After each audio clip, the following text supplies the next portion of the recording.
What was special at WashU was being able to combine different areas of study in a way that I didn't really see supported quite that well at other universities and programs where I had the opportunity to study as a dual degree student, pursue a biology major as a pre-med, and then also illustration as a communication design major at Sam Fox. A classmate of mine at WashU, Sue Kim, and CETAs actually pointed me to an internship at Pixar. And it was through that internship that I realized I could combine sort of like the left and right brain. So I work in the characters department at Pixar. I'm a character modeler and rigger. As a modeler, I'm essentially a digital sculptor. So I would work with the art department who comes up with designs and sketches. But then as a digital sculptor, I will use those sketches almost as like a blueprint or a jumping off point to make a digital sculpture of the character. And then from there, there's a stage called rigging, which is adding controls to the character, kind of like you would like a puppet or an action figure, so that you can move and pose them in every way imaginable, so that they perform on screen like you kind of see at the end product.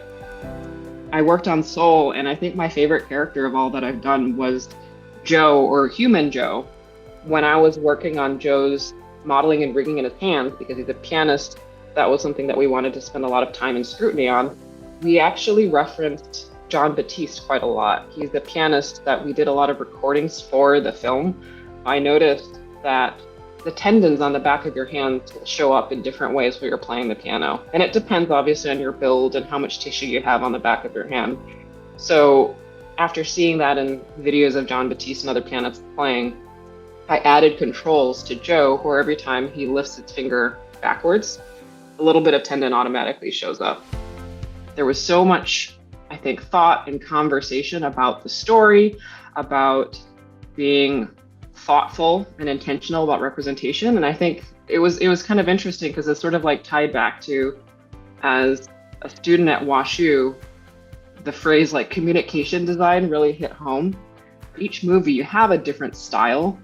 Some is more cartoony, some is more realistic. You might be referencing different eras of animation or trying to sort of create something new.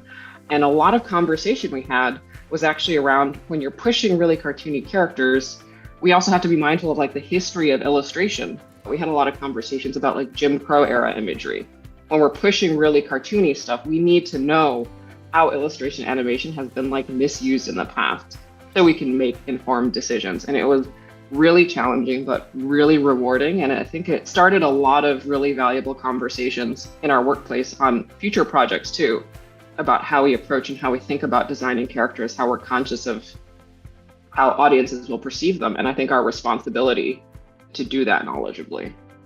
Something that I have gotten more and more interested in over the years is sort of the idea of diversity, inclusion, equity, and how that plays into storytelling on like a very broad scale because we have such a large audience. So we're creating the ecosystem, I realized, in which all of us are learning what to believe, what to think of each other, of people that we haven't met, in places that we haven't been. There's immense responsibility there too, to sort of like own the decisions that we're adding to the room about how to design this character, what is it that they do, how they respond, how people relate to them, and what that means for like, people around us. And there's just such a lively mix of ideas, inspiration, feedback that we give each other in that mixed space that's so valuable. And funnily enough, that's what I love most about my work today in 3D animation and filmmaking, is we're also sitting either virtually or in the shared space, and we all bring different skill sets and perspectives to the table. We're trying to tell the same story. And I think that part where we push each other and we give each other feedback and advice and support was one of my favorite parts of WashU.